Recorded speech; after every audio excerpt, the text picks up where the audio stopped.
நிஷா, அம்மா கடைக்கு போயிட்டு ஒரு மணி நேரத்துல வந்துருவேன். வீட்டை பூட்டிட்டு பத்திரமா வீட்டுக்குள்ள ஏறி, சரியா? இப்ப வந்துருவேன் அம்மா. நான் தான் வளர்ந்துட்டேன்லம்மா, நீ போயிட்டு வா, நான் பத்திரமா வீட்டுல இருந்துக்கிறேன். பாய்மா. ஜாலி, நம்ம போய் ஜாலியா செல்லு பார்க்கலாம், டிவி பார்க்கலாம். நம்மள யாருமே எதுவுமே சொல்ல மாட்டாங்க.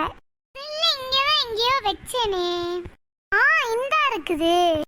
சரி, அப்படியே கொஞ்ச நேரம் போய் செல்ல பார்ப்போம்.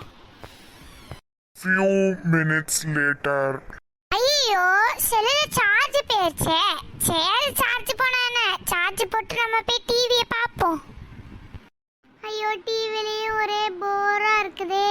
சரி, வீட்ல ஏதாவது வேலை செய்யுமா? அம்மா வர்றதுக்குள்ள வீட்டை நல்லா க்ளீன் பண்ணி வைக்கணும், பாத்திரம்லாம் கழுவி வைக்கணும். கிளம்பு நிஷா, கிளம்பு.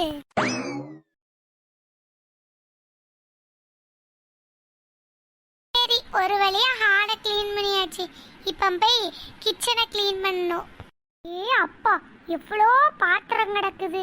நிஷாவோட கைப்பட்டு இந்த பாத்திரம் எல்லாம் வெள்ளி பாத்திரம் மாதிரி மின்ன போகுது. கிச்சனே பல்ல பல்லன்னு மின்னுதே. இப்ப அம்மா வந்து பார்த்து என்னைய புகழ்ந்து தள்ள போறாங்க. என்னட்டி அதிசயமா இருக்கு, கிச்சனுக்குள்ள வந்து நின்னுட்டு இருக்க?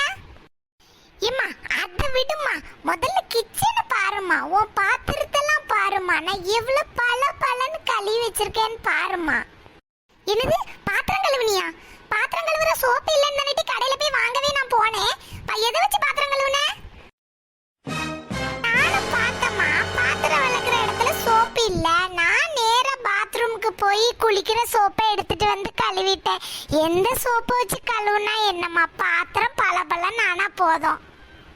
அடி பாவி, இப்படி பண்ணுவியா நீ? குளிக்கிற சோப்பையும் வம்பாக்கி பாத்திரத்தையும் வம்பாக்கி எனக்கு 7 வேலைக்கு இழுத்து விட்டுட்டிய. போட்டி வெளியில முதல்ல. வருது, எதுக்கு அம்மா நம்மள இப்படி திட்டுறாங்க? நீ இன்னும் போலையா? போயிட்டேம்மா.